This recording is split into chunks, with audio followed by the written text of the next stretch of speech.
Not fantasize, but they have thoughts and feelings about it, just like you and I have thoughts and feelings about driving off the bridge, thoughts and feelings of robbing a bank. I mean, every time I see an armored truck, I'm thinking, that'd be fun to take those $4 million. But what do?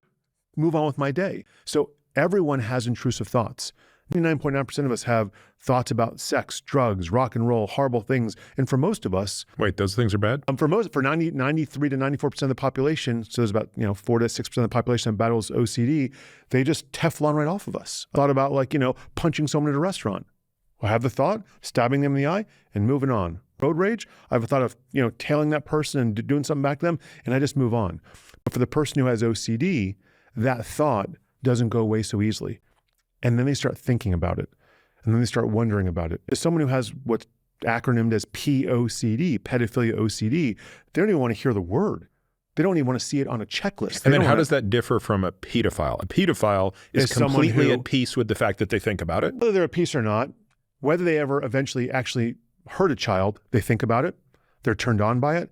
They want to pursue it. We start talking about the difference between ideation, which is just a clinical word for thought, versus want, intent, and action.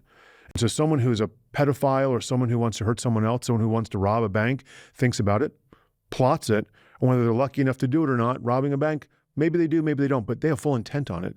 And maybe they don't have the guts to rob a bank, but they want to. So that's someone who's aligned with that value.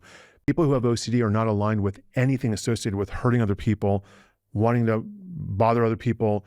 In fact, it's a common knowledge in sort of my work, those are usually the gentlest and kindest of souls. They're tortured by the notion of having the most impure thoughts of harm. So your goal is to help those people understand they're not bad people, and that they're not, you want to reinforce, you are not going to be acting out on this impulse. Actually, I won't do that.